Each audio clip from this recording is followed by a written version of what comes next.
Assalamualaikum warahmatullahi wabarakatuh. Perkenalkan, nama saya Alexa dari Fakultas Dakwah dan Komunikasi jurusan Manajemen Dakwah kelas C semester 1. Di sini aku akan menjabarkan dan memberikan sedikit penjelasan mengenai terminologi hadis. Terminologi hadis terbagi atas 3 bagian yang akan aku bahas. Yang pertama, membahas tentang hadis, sunnah, khabar, dan atsar. Yang kedua akan membahas fungsi serta kedudukan hadis. Dan yang terakhir akan membahas tentang dalil-dalil kehujahan hadis. Yang akan aku bahas hanya 3. Yang pertama Al-Quran Al-Karim, yang kedua hadis-hadis Nabi Sallallahu Alaihi Wasallam, dan yang terakhir ijma. Oke, yang pertama aku akan membahas tentang terminologi hadis dan akan membahas tentang hadis.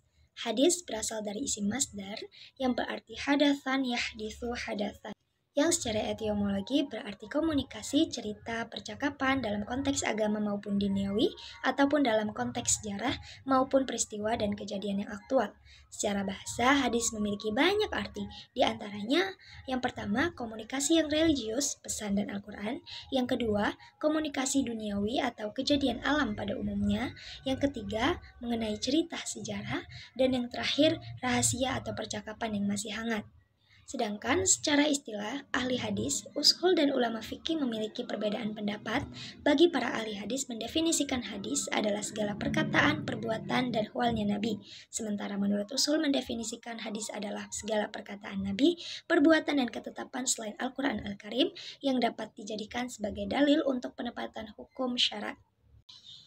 2. Sunnah. Sunnah secara etimologi berarti jalan lurus dan berkesinambungan. Sedangkan menurut istilah atau terminologi yang digunakan para muhadisin, sunnah adalah segala sesuatu yang dikaitkan dengan Nabi Shallallahu Alaihi Wasallam, baik berbentuk perkataan, perbuatan, takrir, bentuk fisik, moral, maupun perjalanan hidup, baik dilakukan sebelum diangkat menjadi Nabi seperti bertahabus di Gua Hira maupun sesudah menjadi Rasul. Sedangkan ulama ushul fikih memberikan definisi sunnah sebagai seluruh yang datang dari Rasulullah SAW selain Al-Quran Al-Karim, baik berupa perkataan, perbuatan, takrir yang pantas untuk dijadikan dalil dalam menetapkan hukum syari. Jika dilihat dari histori tentang perkembangan makna sunnah, ada di antara ulama yang membedakan antara sunnah dan hadis. Sunnah dipahami sebagai tradisi faktual yang berlaku di tengah masyarakat muslim pada masa Rasulullah, sedangkan hadis adalah keterangan yang disampaikan secara lisan oleh Rasulullah menyangkut suatu masalah dunia dan agama. Yang ketiga, khobar. Khobar menurut bahasa berarti an-naba, yaitu berita, sedangkan menurut istilah terdapat 3 pendapat yang berbeda. 1. Sesuatu yang disandarkan kepada Nabi Shallallahu Alaihi Wasallam dari segi perkataan, perbuatan, takrir, dan sifat. 2. Khobar adalah berita yang datang dari selain Nabi atas dasar dengan muhadisin. Yang ketiga, sedangkan khobar adalah sesuatu yang datang dari Nabi atau dari selain Nabi atau orang lain.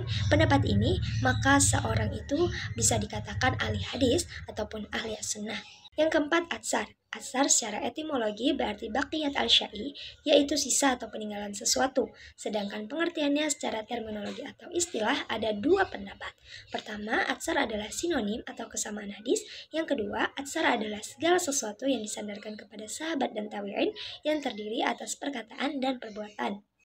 Yang kedua, kedudukan dan fungsi hadis. Pada masa Rasulullah tidak ada nih sumber hukum selain Alkitab atau Al-Quran dan As-Sunnah. Dan As-Sunnah secara global berjalan dengan Al-Quran, menjelaskan yang mubham, merinci yang mujmal, membatasi yang mutlak, mengkhususkan yang umum, dan menguraikan hukum-hukum dan tujuannya. Dengan demikian, Sunnah merupakan tuntunan praktis terhadap apa yang dibawa oleh Al-Quran, suatu bentuk praktek yang mengambil bentuk pengajawatannya yang beragam. Terkadang merupakan amal yang muncul dari Rasulullah SAW. Kadang-kadang juga merupakan perkataan yang beliau sabdakan pada suatu kesempatan.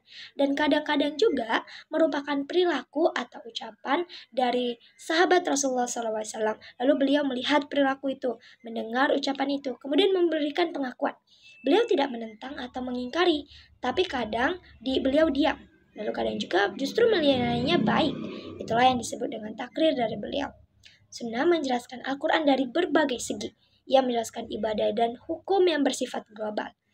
Kayak contohnya Allah mewajibkan salat kepada kaum mukminin tanpa menjelaskan waktunya, rukunnya, jumlah rakaatnya. Lalu Rasulullah SAW menjelaskan melalui praktek salat beliau. Beliau juga gak lupa memberikan pengajaran kepada kaum muslimin tentang bagaimana melaksanakan salat dan tata caranya.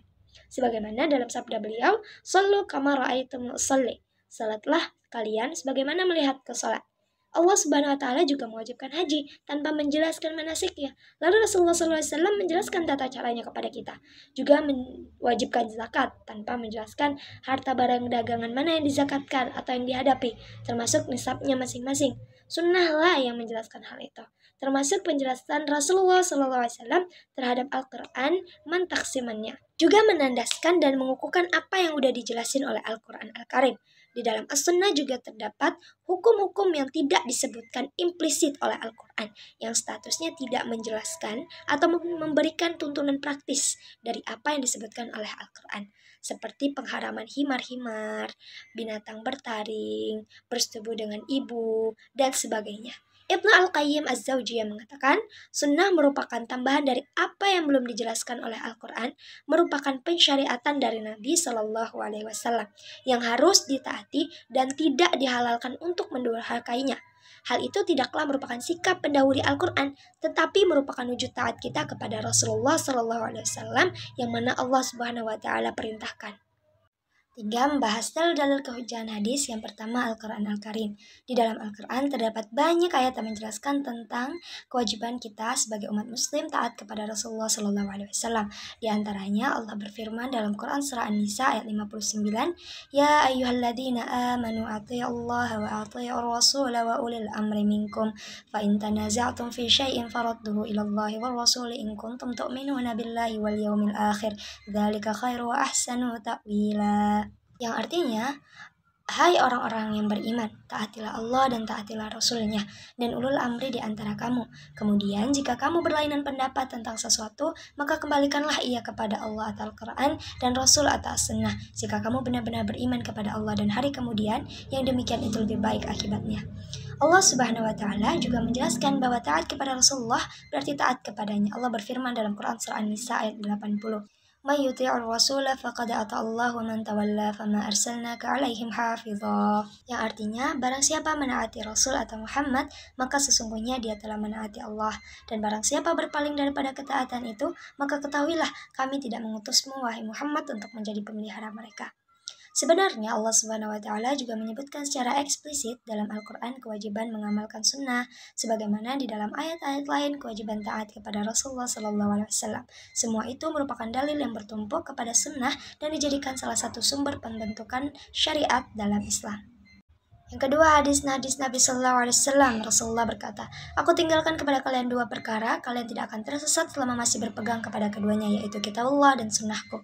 Hadis itu menunjukkan bahwa Rasulullah SAW diberi Alkitab dan Sunnah dan mewajibkan kita berpegang teguh kepada keduanya serta mengambil apa yang ada pada Sunnah seperti mengambil apa yang pada dalam Alkitab atau Al-Quran. Yang terakhir kita akan bahas ijma. Telah disebutkan banyak ayat yang telah mengukuhkan hal ini. Allah Subhanahu wa Ta'ala juga memberikan kesaksian bagi Rasulullah SAW bahwa beliau hanya mengikuti apa yang telah diwahyukan oleh Allah Subhanahu wa Ta'ala. Allah Subhanahu wa Ta'ala juga berfirman dalam Quran surah Al-An'am ayat 50 yang berbunyi, "Qul la aqulu lakum 'indi khaza'inullahi wa la a'lamul ghaiba wa la aqulu lakum inni malak in attabi' ila ma yuha ilai qul hal yastawil a'ma wal basir afala tatafakkarun." Yang artinya, katakanlah aku tidak mengatakan kepadamu bahwa pembendaharaan Allah kepadaku, dan tidak pula aku mengetahui yang gaib, dan tidak pula aku mengatakan kepadamu bahwa aku adalah seorang malaikat. Aku tidak mengikuti kecuali apa yang diwahyukan kepadaku. Katakanlah, apakah sama orang yang buta dengan orang yang melihat? Maka kamu tidak memikirkannya. Karena semua itulah kaum muslimin sesungguhnya memperhatikan sunnah nabawiyah. Ulama khalaf mengambil dari ulama salaf, begitu seterusnya, dari generasi ke generasi.